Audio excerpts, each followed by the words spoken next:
Abala sa pag-aayos ng mga gagamitin sa panggagamot si Pablo nang bigla na lamang may dumating na isang matandang lalaki. Humahangos ito na tila ba napakalayo ng tinakbo. Pawisan din ito at hindi makapagsalita ng maayos dahil sa matinding paghingal. "Uy! Mang Adelanto! Ano po bang nangyari at bakit ganyan po ang itsura mo? Na para bang hinabol ka po ng mga aswang?" Ay, siyang tunay, Pablo. Dadali ko sana sa dabuhan ng mga alaga kong kambing upang makakain sila. Nang bigla na lamang may sumugod sa aking nilalang. Matutuloy sa mga ngipin at nakakatakot ang itsura. Aatakin sana niya ako kung hindi lang ako nakatakbo. Naiwan ko mga kambing ko. Paglingon ko yung mga alaga kong kambing, ang pinapapak niya.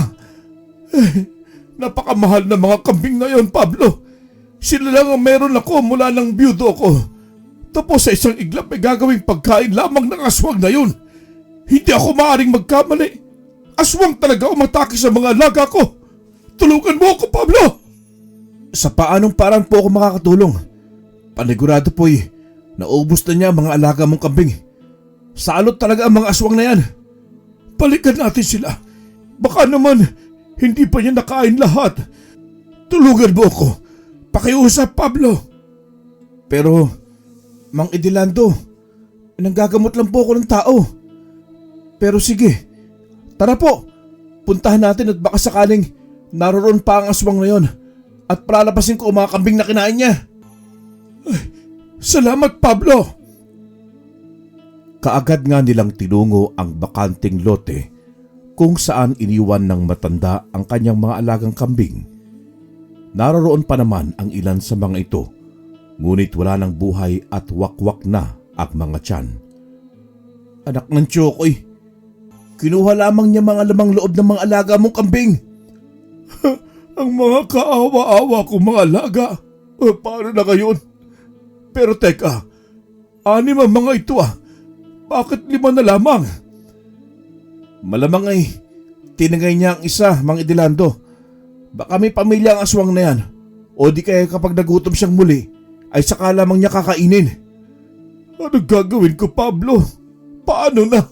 Wala na ang kabuhayan ko. Huwag po kayong mag-alala. Sa oras na malaman ko kung saan nakatira ang aswang na yan, wawak-wakin ko rin ang tiyan niya.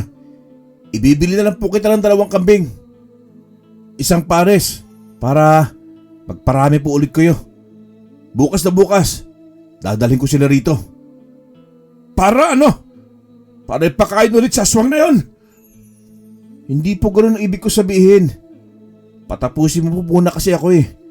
Gagawin lang po natin pamain ng mga kambing bukas. Yun ang tanging paraan para mahuli ko ang aswang na yon. Salamat, Pablo. Akala ko'y muli nating ipapakain sa aswang. Tinulungan na nga niyang ilibing ang mga namatay na alagang kambing ng matanda. Mabuti na lamang ay may dala siyang itak na siyang ipinanghukay nila nang magsisilbing libingan ng mga kaawa-awang hayop. Masakit para sa matanda ang sinapit ng mga alaga niyang hayop dahil ito na ang itinuring niyang mga anak. Hindi kasi sila nagkaanak ng asawa niya dahil baog ito at hindi niya sukat akalain na sa isang iglap lamang ay mawawala ang mga ito sa kanya. Luhaan ang mga mata niya habang isa-isang inilalagay ang mga ito sa nahukay ni Pablo. Paalam, mga kambing ko. Mabuti na lamang po at nailigtas mo ang sarili mo, Mang Adelanto. Tumango na lamang siya rito at nagumpisa ng maglakad palayo sa bakanting dote. Laglag ang mga balikat niya habang walang tigil sa pagpatak ang mga luha niya. Nakauwi na nga rin si Pablo at itinuloy ang ginagawa niya kanina nang maalala niyang kailangan nga pala niyang maghanap ng mabibilhang kambing dahil yun ang pangako niya sa matanda. Mabuti na lamang at kakaunti lamang ang nagpuntang nagpagamot sa kanya. 3 beses sa isang linggo lang naman kasi siyang nanggagamot. Nagtungo siya sa kaibigan niyang si Jojo at tinanong ito kung may ibinebenta pang mga kambing. Naku! Pablo, meron dito. Kaso, iisa na lang eh. Babae lang yun nandito. Naibenta ko na kasi nung nakarang linggo yung 10 kambing ko eh. Himala yata at mag-aalaga ka. Hindi para sa akin, kundi kay Mang Edelando. Ha? Eh bakit naman? Hindi ba't marami rin namang kambing ang matandang yun? Wala na Jojo eh. Inatake ng aswang kaninang umaga lang. Naawa nga ako eh. Masyado siyang nalungkot kanina. Wakwak ang tiyan ng mga alaga niya. Hala, kawawa naman pala. Yun nga lang ang meron siya eh. Grabe na talaga mga aswang na yan. Kahit umaga umaatake. Di sila natatakot sa'yo kahit marami sa kanila ay napaslang mo na. Bakit ba hindi maubos-ubos ang mga aswang na yan? Yun na nga eh. Pero hanggat narito ako, hindi pwedeng magsaya ang mga yan. Dahil sa sandaling mahanap ko talaga ang lungga nila. Katapusan na nila. Gagawin ko silang pataba sa lupa. Natawa na lang ito sa huling sinabi niya. At binili na nga niya ang nag-iisang kambing at dinala na ito sa bahay ni Mang Edelando. Nagtaka pa ang matanda kung bakit iisa lamang ang kanyang dala. Mang Edelando, nag-iisa na lamang daw po natira kay Jojo eh. Pero hayaan mo, kapag may alam pa ako nagbebenta, bibilang pa kitang isa. Magtatanong-tanong ako sa mga nagpapagamot sa akin. Maraming salamat Pablo. Utang na loob ko sa ito. Hayaan mo kapag naparami ko sila, maghahati tayo. Hindi na ho, ayos lang po yun. Puntahan na lang po kita ulit bukas na umaga rito ha, para sa gagawin natin plano. Huwag ka po mag-alala, igaganti po kita. Pangako po yan. Maraming salamat talaga Pablo. Tunay na napakabuti mo. Paano na lang kung wala ka rito sa baryo natin? Paano na lang yung mga taong may sakit na walang pera para may dala sa ospital? Paano rin yung mga buntis na lagi na lang inaatake ng mga aswang ngayon? Isa kang bayani para sa aming lahat. Hindi mo tatawaran ang kabutihan mo at angking husay sa pakikipaglaban. Masaya po ako na makatulong sa atin po mga kabaryo at sa iba pang mga tao. Pero dapat ay isipin mo na rin ang sarili mo. Bubuo ka na ng pamilya. Total ay nasa tamang edad ka naman na.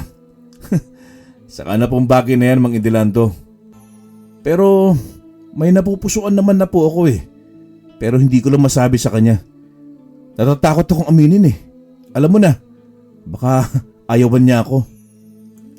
Aba, ang matapang na albularyo tulad mo eh, may kinatatakutan din pala at isang babae lamang.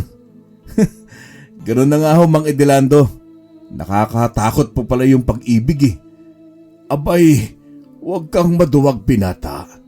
Tsaka sino bang babaeng tatanggi sa'yo? Bukod sa napakagwapo mo eh, mabait ka pa. Matulungin ka pa sa kapwa. Eh kung hindi mo natatanong eh, matinik ako nung ganyang edad ko sa'yo. Dati po pala kayong tinik? Biro lang po. Hindi pa po ako nagkakanobya kahit isang beses eh. Wala akong lakas ng loob na magtapat, lalo na manligaw. Madali lang naman yan eh. Kaya mo yan. Ikaw pa ba? Ngumiti na lamang siya dahil sa sinabing yon sa kanya ng matanda. Pero sa kabilang banda, ay nagkaroon siya ng lakas ng loob upang sabihin kay Marjorie ang nararamdaman niya para rito. Isang nursing student pa lamang si Marjorie at kapitbahay niya ito kung kaya't madalas niya itong nakikita. Pero hindi kasi sila malapit ng dalaga kaya tipid ng ngiti lamang ang nagagawa niya sa tuwing nakakasalubong niya ito sa daan.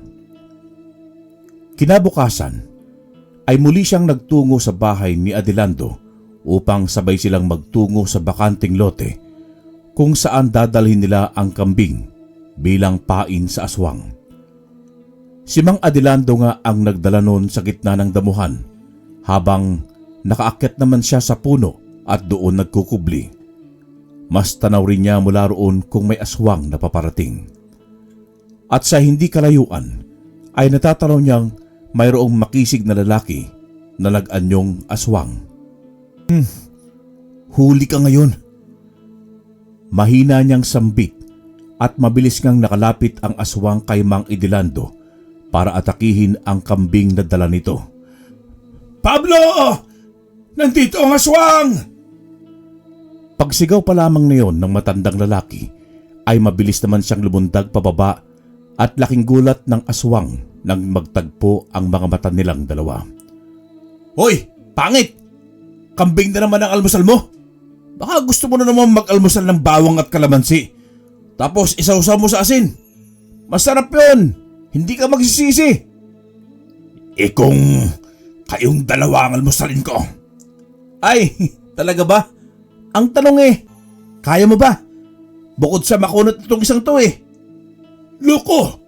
Anong makunat? Anong palagi mo sa akin, kalabaw? Kahit gaano kakunat ang balat ninyo, ay kaya ko kayong kainin ng sabay.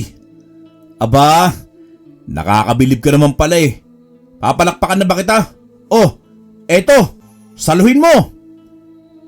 Sabay hagis niya ng punyal at tumuhog naman ito sa dibdib ng aswang. Kaagad itong nanghina at napaluhod sa damuhan. Hindi mo ko kaya!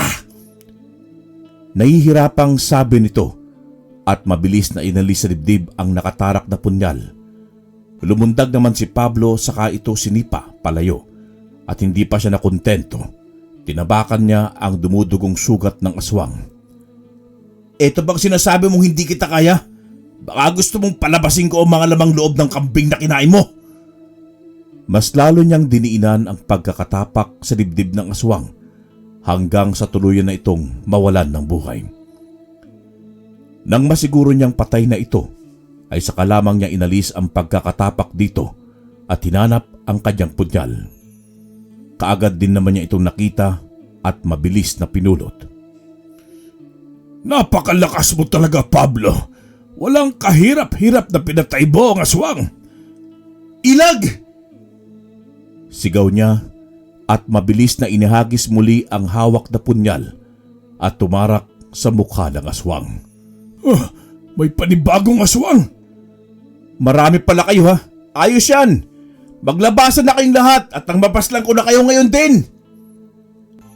Akbang aalisin sana ng aswang ang nakatarak na punyal sa mukha nito nang mabilis na dinukot ni Pablo ang asin mula sa kanyang bulsa at inihagis ito sa aswang.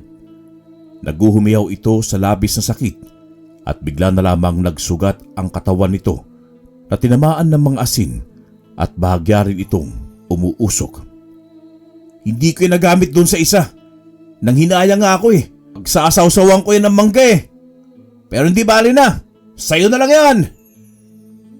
Sa kanya ito nilapitan at siya na ang humugot sa punyal. Grabe! Ang baho at ang lansa mo! Tuluyan na rin namang bumagsak sa lupa ang aswang habang unti-unti itong nauupos na parang isang kandila. Nagpagpag pa siya ng kamay at pinunas ito sa kanyang pantalon. Tara na ho, Mang Idilando! Mukhang tapos na ang laban. Naiganti ko na kayo. Pinatay man nila ang mga alaga mo. Napatay ko rin naman sila. Kaya quits lang. Saan mo pala namana ang angking lakas mo sa pakikipaglaban, Pablo? At napakaganda ng punyal mo Sa Lolo Avelino ko po. Isang magiting na sundalo nung kapanahunan niya. Matagal na po siyang patay magmula ng...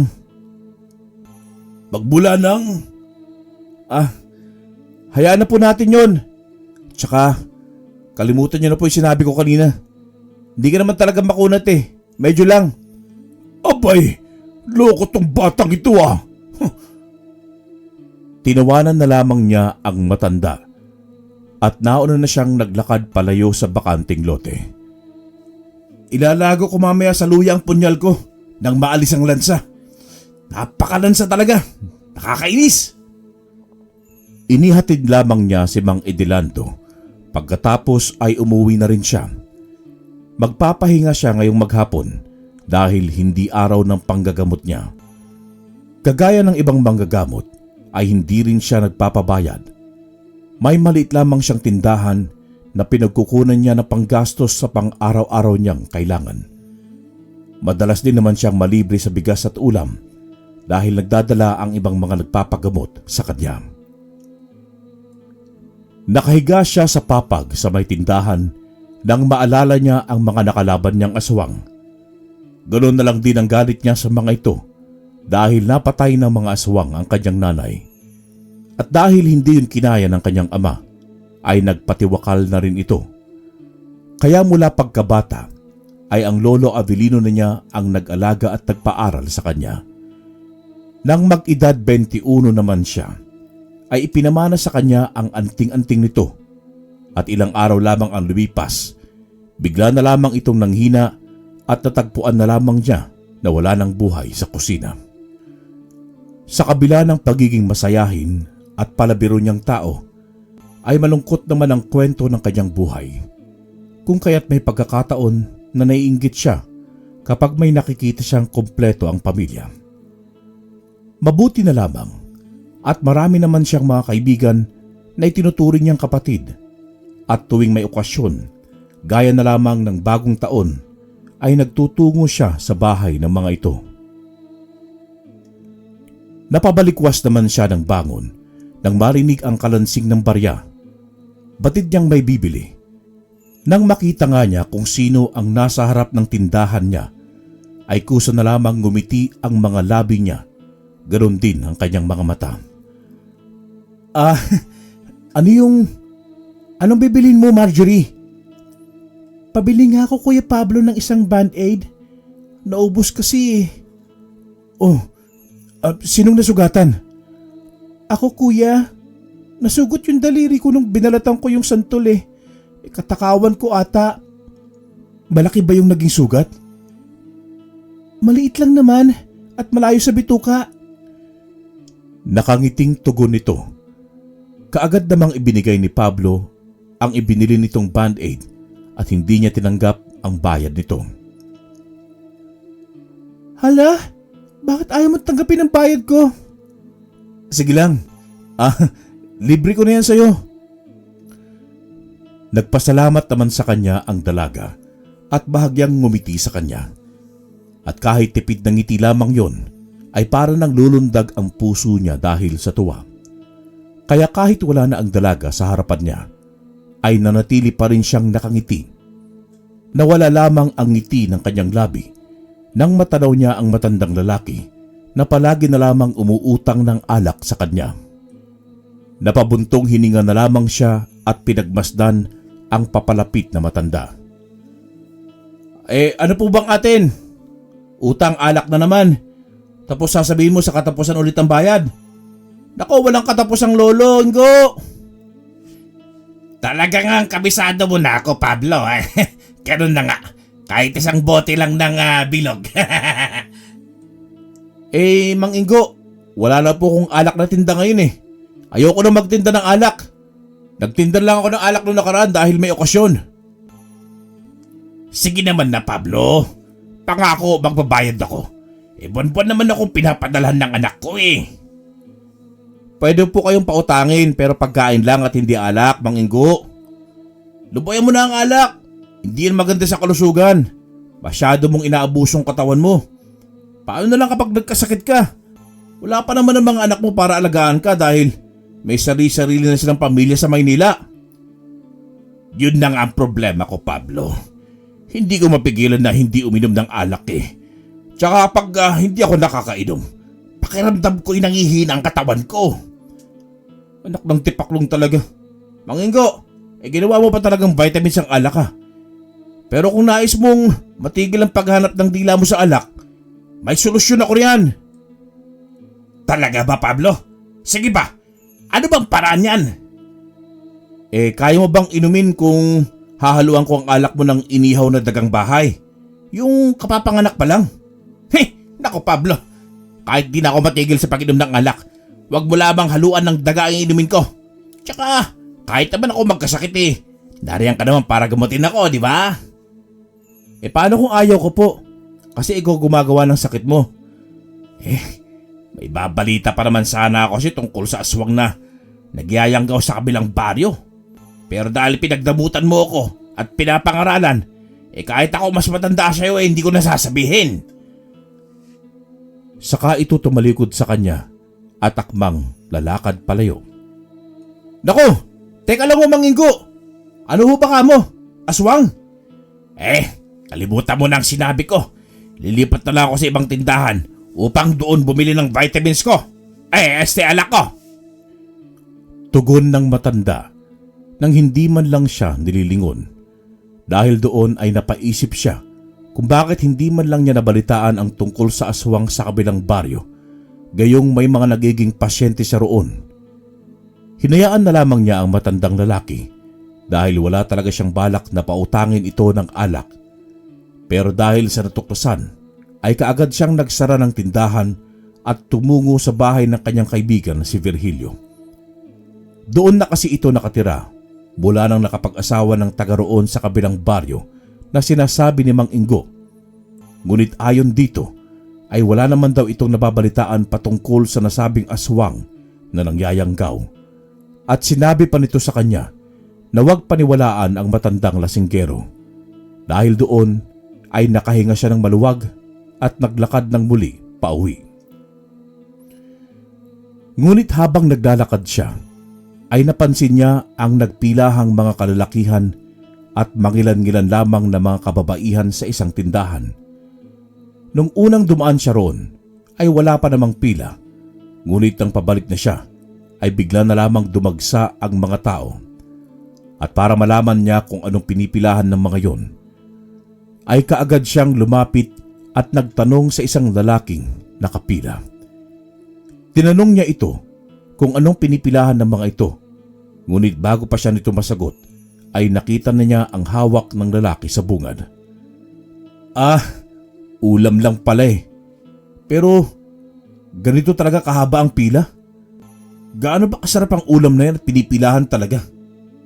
Nako, sobrang sarap. Hindi ba't ikaw si Pablo? Ang magaling na albularyo sa kabilang baryo. Oo, ako nga. Nakakatuwa naman. Napakaraming pumipila sa bilihan ng ulam na yan. Oo bukod kasi sa masarap na ang tinda niyang sisig ay napakaganda pa ng tindera eh. Sobrang ganda. Mahigit 1 linggo pa lang siya rito. Kalilipat lang niya. Subukan mo rin bumili. Sigurado akong hahanap-hanapin mo. Sige nga, masubukan nga. At para makita ko rin kung gaano kaganda yung babaeng sinasabi mo. Pumila nga rin siya sa likuran nito at may dumating na isang babae at 2 lalaki. Ano ka ba, Chris? Dito ka na naman talaga bibili? Puro sisig lang naman tinda ng babaeng yan. Ang sabihin mo, gusto mo lang siyang masilayan. Kaya kahit maraming pila dito pa rin gustong bumili. Rinig niyang sabi ng babae na nasa likuran niya. Kaya naman nalaman niyang sisig lamang ang tinitinda ng tendera ng ulam. Ngunit kahit galit na ang babae, ay ayaw pa ring umalis ng lalaki at pumila talaga ito. Sa inis ng babae, ay lumayas na ito at pinagbantaan pa ang asawa nito na aalis na silang mag-ina. At dahil doon ay napalingon siya at ngumiti naman sa kanya ang lalaking nasa likuran niya. Grabe! Kahit mag-awin na sila mag-asawa, basta makabili lang ng sisig, gaano ba talaga kasarap at gustong-gusto nila? Wika niya sa kanyang isipan at napailing na lamang. Ilang sandali pa nga, maikli na lang ang pila at pang-anim na lamang siya. Dahil doon ay natatanaw na niya ang tindera. Aminado siyang maganda nga ito at hindi naaalis ang ngiti sa mga labi habang nagtitinda. Tila ba may kung anong saya sa kanyang puso habang nakatitig sa napakaamong mukha ng dalagang tindera. Hanggang hindi na nga niya namalayan na siya na pala ang kasunod. Bagong customer kita. Ngayon lang kasi kita nakita rito eh. Tanong nito sa kanya na hindi naman niya kaagad nasagot dahil nga sa pagkabighani niya sa mukha nito. Oo. Ngayon ko lang kasi nakita itong tindahan mo. Sa kabilang baryo kasi ako eh. At sabi na nakausap ko kanina na bago ka lang dito. Hindi rin kasi nasabi ng kaibigan ko na may nagtitinda pala ng masarap na ulam dito. Oo, kalilipat ko lang. Ako yung nakabili ng lumang bahay dyan sa kabila. Ha? Yung haunted house? Hindi ka ba rin natatakot? Matagal nang abandonado ang bahay na yun ah. at pinamamahayan ng mga espiritu. Huwag ka naman manakot dyan, Pogi. Tsaka hindi ako naniniwala sa multo, no? Hindi sila totoo. Walang multo, okay? Tumango na lamang siya at tinanggap ang inaabot nitong naka-plastic na sisig. Kaagad niyang tinanong kung magkano yon at kaagad ding binayaran. Nakangiti siya habang paalis ng tindahan. Excited na ako matikman tong sisig niya. Ang buong akala ko'y si Marjorie lang ang pinakamagandang babaeng makikita at makikilala ko. Yung pala'y mas may higit pa sa kagandahan niya. Sayang lang, hindi ko natanong ang pangalan niya. Hindi bale, babalik ako dito bukas. Nagmadali nga siyang lumakad pa uwi. At nang makarating na siya sa kanyang bahay, ay kaagad na siyang nagtungo sa kusina upang kumuha ng plato, kutsara at platito. Ngunit nang buksan niya ang sisig, ay napakunot ang kanyang noo at nagtakip siya ng ilong. Nakakasulasok kasi ang amoy nito na parabang nabubulok na karne. Bakit ang baho nito? Kanina ayos naman to ah. Bakit parang biglang nabubulok na ito? Nagtataka niyang tanong sa sarili. At kahit gutom na siya, ay itinapon na lamang niya ito sa basurahan at nagbukas na lamang siya ng sardinas. Anong klaseng tinda ba yun? Sabi masarap pero parang, bakit iba ang amoy? Sandali siyang natigilan sa pagnguya nang maalala ang sinabi ni Mang Ingo sa kanya patungkol di umano sa nangyayanggaw. Anak ng tinapa, hindi kaya siya ang aswang? Pero imposible, ang magandang tindera ng sisig ay isang... Nang bigla siyang makarinig ng sunod-sunod na pagkatok mula sa pinto. Andiyan na! Sino ba yan? Pagkalapit nga niya sa pinto, ay kaagad niya itong binuksan at halos maduwal siya sa kanyang nakita. Oh! Aling Marites! Bakit puro dugo si Mang Galvan? Ano nangyari sa kanya? Nasubsob ba siya o masyado mong pinanggigilan? Ngunit sinabi ng babae na hindi ito nasubsob o ano paman dahil kumain ito ng hilaw na manok, ang alaga nito mismong panabong na manok. Anak ng tokwa, Mang Galvan, hindi ba nanalo sa sabong alaga mong manok? Kinain mo na kahit hilaw pa? Niluto mo sana tinola. Total may papaya ko rito talbos ng sili. Di sana nakahigop ka pa ng madilaw at mainit na sabaw. Ilang araw na siyang ganyan, Pablo. Kung hindi siya tulala ay balisa siya. At ito na nga ang pinakamalala. Kumakain na siya ng hilaw na hayop. Sa tingin mo nababaliw na ba ang asawa ko? Dapat ko na ba siyang dalhin sa mental hospital? Mental? Agad-agad? Tama po kayo ng pinuntahan. Mabutit dito mo muna siya dinala sa akin. Pasok po kayo. Kahit hindi araw ng panggagamot ko ngayon, gagamutin ko siya. Nagpasalamat naman ang Alice sa kanya at pinaupo niya ang mga ito sa upuan na gawa lamang sa kahoy. Lumapit si Pablo sa harapan ni Galvan at ipinatong niya ang mga palad niya sa ulo nito saka nagdasal. Palihim din niyang hinawakan ang medalyon niya na pamana pa ng kanyang lolo Avelino. Doon niya natuklasan na hindi nababaliw ang lalaki, kundi ay unti-unti na itong tinatablan ng pangyayanggaw. Hindi po nababaliw ang asawa mo, Aling Marites. Nayanggaw siya. Ha? Anong klaseng langaw? Hindi po langaw, yanggaw. Ang ibig sabihin nun ay magiging aswang siya kapag hindi naagapan. Ano ba kasi pinagkakain niya nitong mga nakarang araw? Wala naman, kundi yung mga niluluto ko lang. Hindi, asawa ko. Nakakain ako ng ibang pagkain nung mag-inuman kami ng mga kumpare ko. Sisig ang pulutan namin noon at sobrang sarap noon. Napatulala si Pablo dahil sa isiniwalat na yun ng lalaki. Mas lalo tuloy lumakas ang kutob niya na ang tindera ng sisig ang may kagagawan ng kababalaghang yon. Tinanong naman siya ni Marites kung may magagawa pa ba siya upang gumaling ang asawa nito dahil ayaw ng babae na maging aswang ang kanyang kabiyak. Opo, meron po, Aling Marites. Pero kailangan niyang tiisin ang lasa nito dahil sobrang pait nito. Pero yun lang ang magiging dahilan upang maisuka niya kung ano man ang nilagay ng aswang sa kanya upang mayanggaw siya. Pero sino naman ang gagawa nito?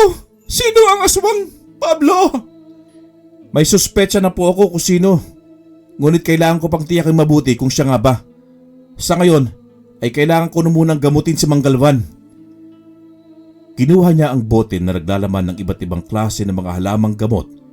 May mga ugat at balat din ng punong kahoy kung kaya't ubod ito ng pait. Naglagay siya sa isang basong malinis at kinalahati lamang niya yon.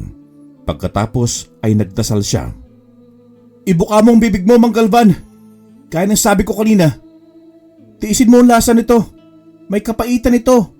Konti lang naman. Kaunting pait? Itsura pa lang yan.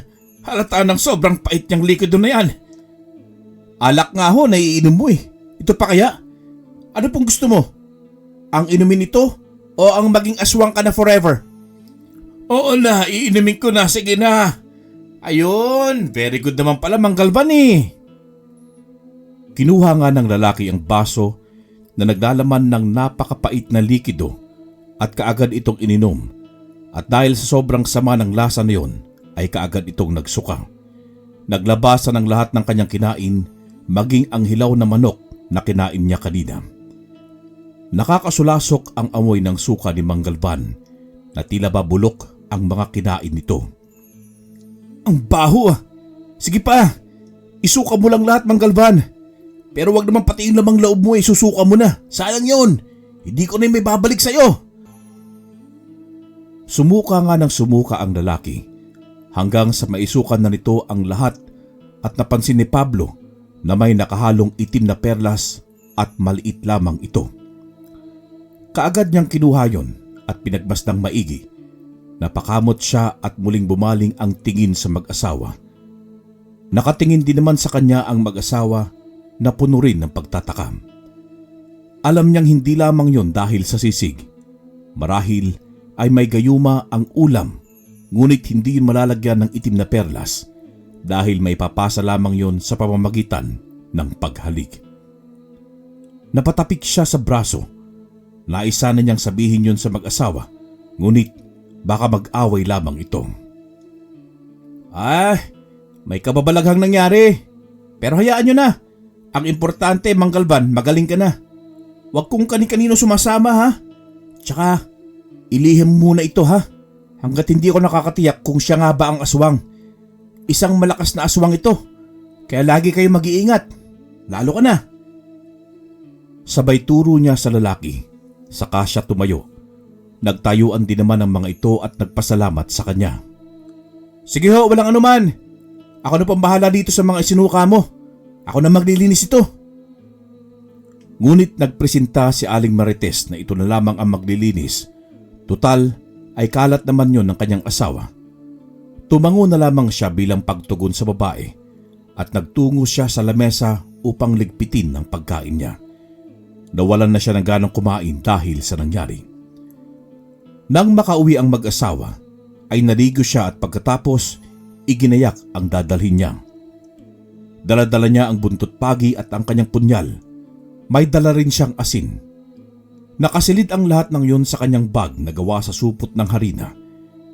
Magtutungo siya ngayon sa tindera ng sisig. Yari ka ngayon sa akin kapag napatunayan ko ikaw nga ang aswang. Wala akong pakialam sa ganda mo at amo ng mukha mo. Kapag napatunayan kong ikaw ang nangyayanggaw sa mga tao. Saad niya habang palabas ng bahay. At nang makalabas nga siya, ay nakita niya si Marjorie sa kalsada habang may kasama itong lalaki na may magarang sasakyan.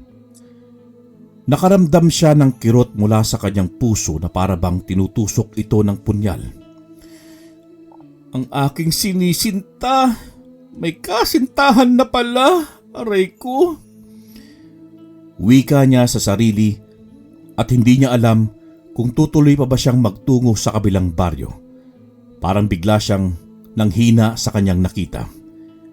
At bago kang sumakay ng sasakyan ng lalaki, ay humalik pa ito sa kamay ni Marjorie na lalong nagpalambot ng kanyang tuhod. Ayoko na sa mundong ibabaw, Lola Abilino! Kunin mo na ako ngayon din. Saka siya tumingala sa langit at dahil nasilaw siya sa liwanag ng araw, ay kaagad din siya nagbaba ng tingin at sakto namang paalis na ang sasakyan. Lumakad siya na para bang walang nakita, kahit ang totoo ay gusto na niyang maglupasay sa kalsada dahil sa selos na nararamdaman. Hindi niya magawang tignan si Marjorie kahit nakatapat na siya rito. Kuya Pablo, saan ang punta mo? Kaagad siyang napahinto sa paghakbang at nilingon ang dalaga. Nagtataka siya dahil ito ang unang pagkakataon na pinansin siya nito sa daan. Sa ano? Sa nobya ko. Nobya? Wow ha, may nobya ka na pala. Oo, kahapon lang. Yung lalaki, nobyo mo ba yon? Hindi Si Luke yun, kaklase ko. Naniligaw pero sinabi ko sa kanya wala siyang pag-asa sa akin. Pero wala makulit pa rin. Ganun ba? Naku, wala pa rin ako nobya. Biro ko lang yon. Ang totoo niyan, may kakausapin na ako sa kabilang baryo. Tumango naman ito saka bumalik na sa loob ng bahay at siya naman ay napatapik sa kanyang noo at muling naglakad. Anak ka ng nanay mo, Pablo, Arkanghel! Bakit mo naman sinabing may nobya ka na? Ay, nako, Self. Mukha ka naman talagang tanga. Hindi nga niya namalayan na nakarating na siya sa tindahan kung saan siya bumili ng sisig. Ngunit sarado na ito. Kaya naman doon siya nagtungo sa sinasabi nitong tinutuluyan, sa tinatawag ng mga taga roon na haunted house. May kakayahan siyang makakita ng mga ligaw na kaluluwa, maging ng mga elemento. At sa bawat paligid nga ay may nakikita siya. Bata, matanda, maging kapriman, ngunit hindi niya yon pinapansin. Miss Beautiful! Miss Beautiful! Nariyan ka ba? Miss Beautiful! Ako pang hinahanap mo? Napaigtad nga siya sa labis na pagkagulat. Kaagad niya itong nilingon habang hawak niya ang kanyang dibdib. Paanong bigla ka nariyan? Kararating ko lang. Bakit ka na pa rito? Anong kailangan mo? Kasi, nabitin ako nun sa sisig. Sobrang kasarap kasi. Nabubulol pa ako. Nagpunta ako sa tindahan mo ngunit sarado na. Kaya dito na lang kita napuntahan. Ay, naubos na Bukas na lang ulit. Pero dahil narito ka na, halika, pasok ka. Anong gusto mong merienda? Nakakatuwa ka naman. Bukod sa napakaganda mo, ang bait mo pa. Ngumiti at bahagya lamang itong umiling at sumunod nga siya rito sa pagpasok sa loob ng bahay. Madilim doon at maraming sabot ng gagamba at kakaiba rin ang amoy. Amoy na bubulok na karne o hayop at malansa rin. Pasensya ka na ha. Hindi ko pa kasi maasikaso maglinis dahil sobrang busy sa pagtitinda. Tapos pag uwi ko naman, pagod na ako. Ayos lang yon. Naintindihan ko naman. Itinuro nga sa kanya ang mahabang upuan na isang antigo at pinaupo siya roon. Palihim niyang pinagpagyon gamit ang kanyang kamay dahil napakaalikabok. Tinanong pa siya nito kung anong gusto niyang merienda, ngunit mariin siyang umiling. Dahil doon ay napatitig sa kanya ang dalaga. Kasi, busog pa ako. Pasensya na talaga sa pagtanggi ko ha. Pero sisig lang talaga ang gusto ko para may maulam ako mamaya. Ang sarap kasi. Ngumiti naman ito sa kanya at kaagad itong tumalikod sa kanya upang isara ang pinto na ipinagtaka niya. Bakit mo isinara ang pinto? Baka may ibang pumasok Makakaabala pa sa pag-uusapan natin. Tutal, tinanggihan mo pag-alok ko ng may merendahin mo. Di, magkwentuhan na lang tayo. May alak dito, baka gusto mo. Kakaibang aswang to. Siya pa nag-aayang uminom sa lalaki. Wika niya sa sarili at napilitan na siyang tumango. At baka makahalata na ito sa kanyang plano kung bakit siya naroroon. Palihim niya itong sinundan na magtungo ito sa kusina At doon niya nakita na may maliit na bote itong kinuha mula sa cabinet sa itaas. Saka ito binuksan at ipinatak sa alak na iinumin nila. Marahil, yun din ang nilalagay nito sa ulam na sisig, kung kaya't nahahalina sa kanya ang mga kalalakihan na nakakain nito. At pagkatapos, doon na niya gagawin ang plano na pasahan ito ng itim na perlas upang yang gawin ang isang tao. Hindi nga ako nagkamali. Isa kang aswang na nanggagayuman ng kalalakihan. Wika niyang muli sa kanyang sarili at nang makitang lalabas na ang dalaga, ay kaagad siyang humarap sa pader at kunwari ay nag-aalis ng sapot.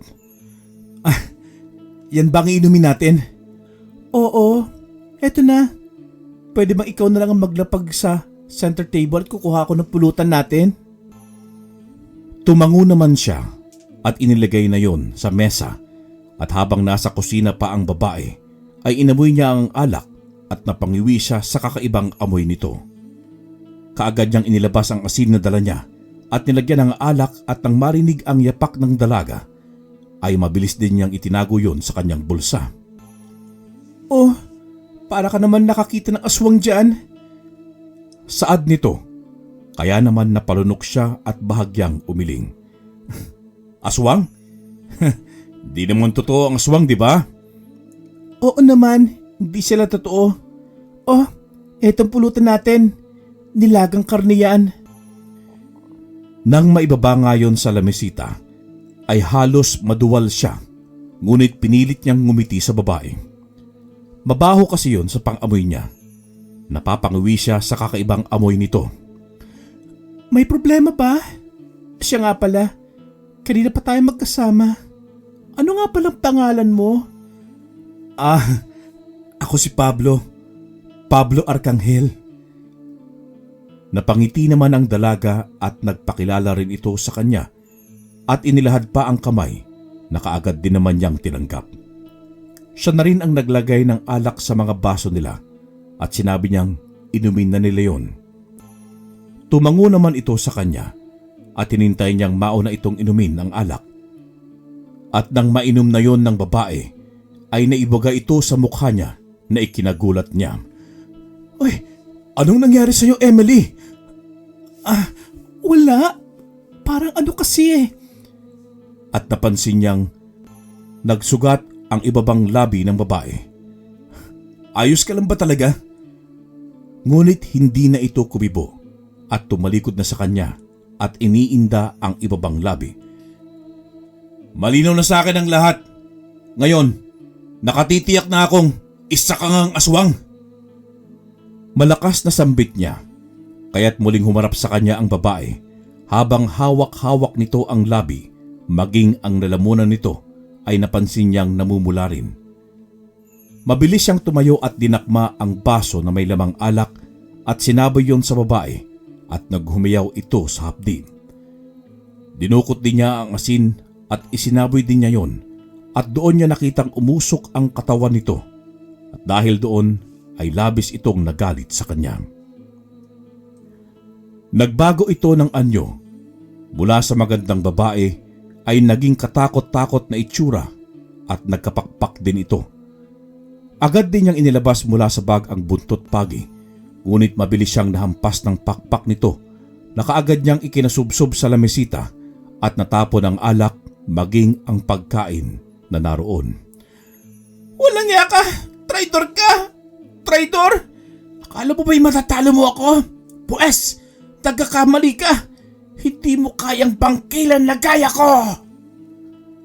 Saka ito tumawa ng napakalakas. Nang akma siyang dadagitin nitong muli, ay mabilis na siyang umiwas at inihampas sa pakpak nito ang buntot pagi na ikinagalit lalo nito sa kanya. Ngunit hindi na niya ito nilubayan sa paghampas na nagpabulusok pababa sa babaeng bangkilan. Sumisigaw ito sa labis na sakit dahil sa walang patid na paghampas niya. Hindi ang kagaya mo maghahali sa baryong ito dahil ngayon din mamamatay kang aswang ka.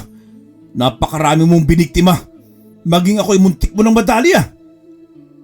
Tumawa lang ito ng tumawa hanggang sa unti-unti na rin itong kinakapos ng hininga At para tuloy na itong mawala ay kinuha rin niya ang punyal niya at mabilis na itinarak sa dibdib nito. Humiyaw pa ito bago tuluyang namatay. "Matulog ka ng mahimbing, Emily. Paalam." Saad niya sa kanya hinugot ang punyal na nakatarak sa dibdib nito at taas noong lumabas ng abandonadong bahay. Hindi na rin niya sinabi sa mga tao na aswang si Emily, ngunit ang ikinababahala niya ay kung sino pa nga ba ang nabiktima nito bukod kay Mang Galvan. Kinabukasan ay bumalik siya sa tindahan ni Emily at nakita niyang may mga kalalakihan doon na nagtataka kung nasaan na ang magandang dalaga. Mayroon din nagtungo sa abandonadong bahay upang hanapin ito. Napangisi na lamang siya dahil walang kaalam-alam ang mga ito na wala na ang aswang na hinahanap-hanap nila. Makalipas ang 3 araw, ay nagdagsaan ang mga kalalakihang magpapagamot sa kanya, kasama ang mga asa-asawa ng mga ito na ang iba ay nagagalit dahil sa pag-aalala, samantalang ang iba naman ay galit dahil sa matinding selos. Namumukhaan pa niya ang 2 lalaki. Isa roon ang pinagtanungan niya at ang isa naman ay ang nasa likuran niya noong nakipila rin siya sa tinda ni Emily. Puro sisihan ang naririnig niya at hinahayaan lamang niya yon. Pinapila niya ang lahat ng lalaki na humigit kumulang 10. Kagaya ng kay Galvan, ay kumakain na rin ang mga ito ng buhay na hayop at naglalaway na rin na parang nauulol na aso. Sandali niyang pinatahimik ang mga ito at nang tumahimik na ay nagtungo siya sa kwarto upang alayan ng dasal at orasyon ang kanyang medalyon. Matapos noon ay bumalik na siya sa mga magpapagamot, bitbit ang likido at mga palanggana. "Kayo kasi ayan! Nadali tuloy kayo ng gayuman ng babaeng yun at naipasa ang itim na perlas na hindi nyo namamalayan. Itong papainom ko sa inyo, tiisin nyo ang lasa nito dahil mas mapait pa ito sa alak. Pero kung ayaw nyo naman, may pagpipili naman kayo ang maging aswang ng tuluyan." Ngunit nagsigawan ang mga kalalakihan na nais nilang gumaling at ayaw nilang maging aswang forever. Kaya naman, kumuha siya ng mga baso at pinaglalagyan niya ito ng tigkakalahating laman ng mapait na likido. Sinabi niyang hintayin ng mga ito ang hudyat niya upang sabay-sabay nila itong inumin. May nakaabang na rin ng mga palanggana sa bawat isa upang doon isuka ang itim na perlas na naipasa sa kanila ng babaeng bangkilan. "Oh, sige na. Pagbilang ko ng 3, sabay-sabay nyo nang inumin ha? 1, 2, sandali, 2 pa lang. Iniinom mo agad Excited lang. Di nauna ka pang tumawag ng uwak pag nagkataon. Final na ito ha. 1, 2, 3, inom!" Sabay-sabay na ngang ininom yun ng mga kalalakihan at ang lahat ng mga ito ay napangiwi sa sobrang pait ng likido at sabay-sabay din silang nasukam. Umalis naman siya sa harapan ng mga ito dahil paniguradong matatalsikan siya ng mga suka. Hinayaan niyang sumuka ng sumuka ang mga ito hanggang sa manghina na at doon niya tinignan ang lahat ng palanggana at nakita nga niya ang mga itim na perlas.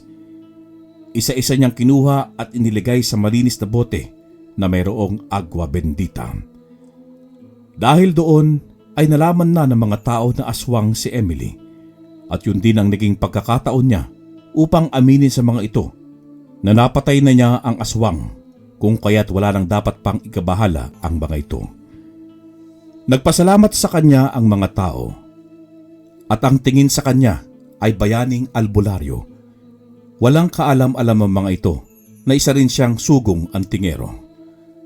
"Oh, mag-iingat na kayo at huwag basta-basta bibili ng mga pagkain sa hindi niyo naman kakilala. Mas okay na rin na luto ng mga misis nyo ang kainin ninyo." Makalipas ang 1 taon, ay muli niyang gagamitin ang kanyang husay sa pakikipaglaban sa aswang. May nagtungo kasi sa kanyang bahay at sinabing may umaaligid na manananggal dahil buntis ang kapatid nito. Kaya naman nagtungo siya sa bahay ng nasabing buntis upang abangan ang manananggal na nais biktimahin ng batang nasa sinapupunan nito.